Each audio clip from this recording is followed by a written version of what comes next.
The following video features excerpts from 3 recorded live lessons. To learn more about how you can access weekly live lessons like this, visit thevirtualinstructor.com/members. We'll go ahead and bring that strong diagonal that happens here closer to the foreground. And then we can go back in and indicate some of these little mountain ranges that happen in between. I want it to be right in the dead center. Again, that can lead to kind of a stagnant composition. So you can see what I'm doing. I'm going to go ahead and dip here into the ultramarine and get a good amount of the material on the applicator. And then I'm going to go right into the white as well. And you can see here that these are going to mix a little bit. And it's going to muddy up that corner. But that's okay, because I can wipe that out when I'm done. So I'm making different strokes here, letting those strokes go in a little bit of a different direction as I'm applying it here.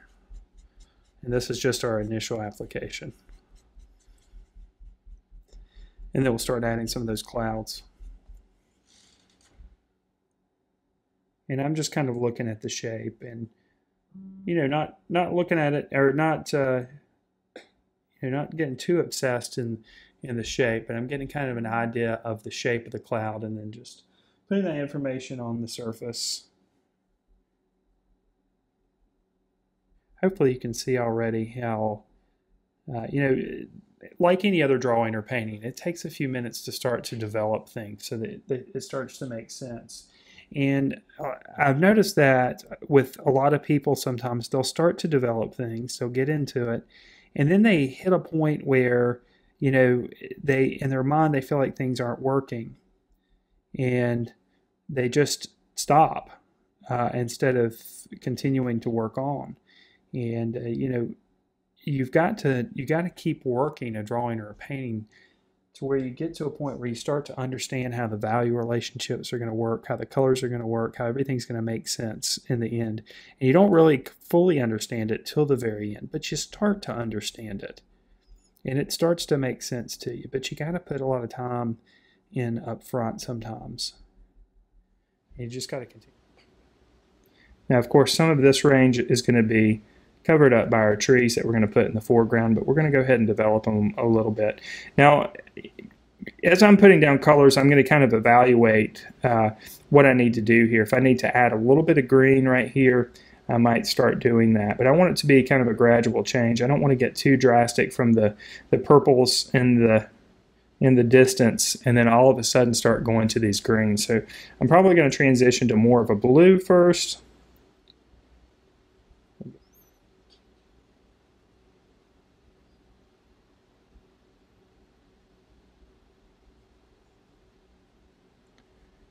just going to use kind of a circular motion here. Create a little bit of the indication of the textures of the trees. Now, we still got to go back and add some highlighted areas in here and push the values a little bit. So, very subtly darker.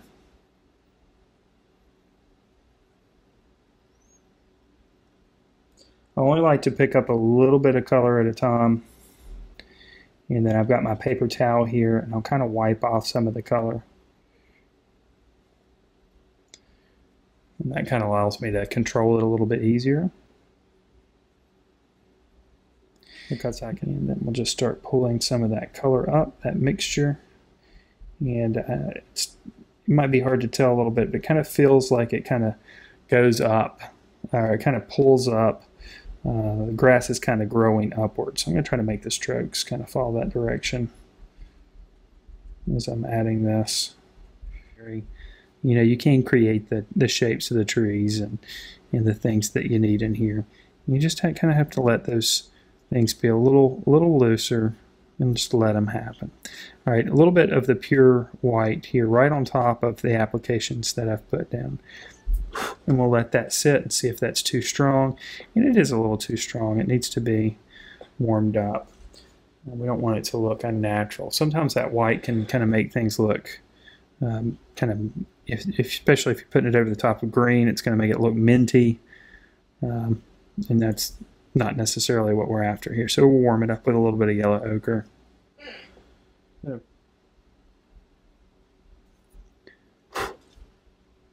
And I'm using the corner here to kind of move the color around. All right, nice little dark shape down here. Let's make sure that's in the camera.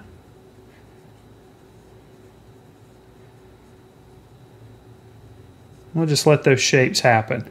You know, one thing it's really easy, if you're like me, it's really easy to kind of get caught up in all the details that you see. And that is one thing that I have worked on improving over the years with myself personally, and that is just trying to break myself from all the details that you see.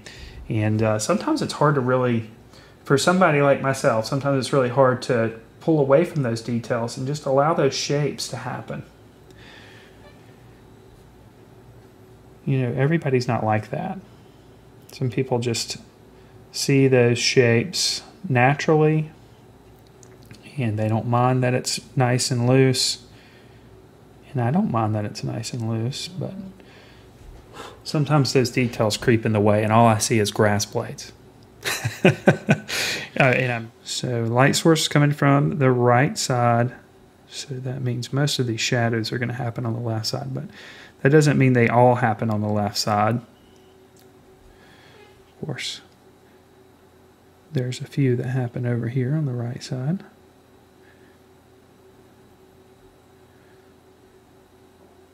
We're basically going to just have 3 dominant values that define these trees. Well, we might add a little bit more to it, but we'll have the kind of mid-tone shape that we added initially, and now we're going to the mid-tone color that we added initially that kind of defined the shape. Now we're defining some of the shadows.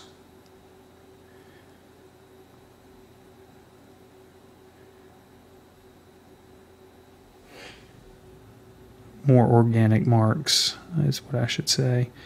And I'm just going over the top of this with white and yellow ochre, making a few areas a little bit lighter. I'm using the corner here to do so. If you use too much of a good amount, if you use a good amount of geometric shapes in your tree, it's going to look fake. That's what I should say. Bring a little bit of this color down over the distant field there.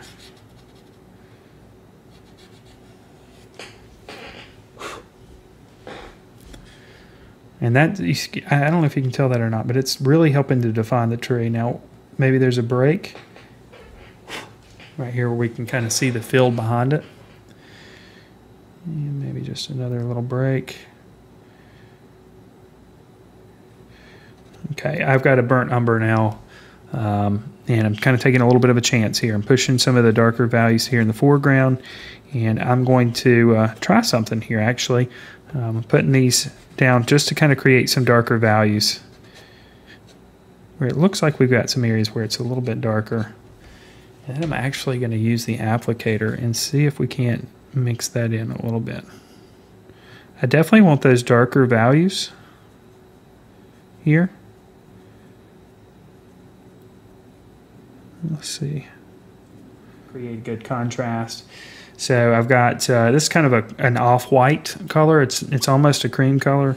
So we'll put a few more marks here in the foreground. It's definitely lighter than the light orange that I used a moment ago. And then we'll just pull up a few here and there. Almost a white, not quite though. Let's add a little bit of it in pieces here and there. Closer to the foreground. Just let them be little specks of color. And trust me, right now I'm fighting my temptation to go in and add details just everywhere. But you know, the paintings and drawings that I like to look at the most are the ones that just do so much implying and allow you to make sense of the marks. And there's just so much good stuff that happens in seeing an artist's mark without over explaining things. All right, now I've got the white, and I'm just hoping this isn't going to be too strong. I'm going to start to define some of the clouds here, and I may blend those in a little bit. You know, ideally, you want to have this all figured out from the beginning, so you don't have to work around what you've already put down in the foreground.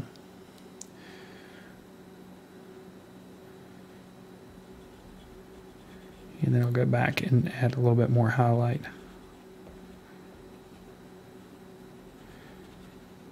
Just kind of, and let's put a few indications of some highlights over here as well. Just a few.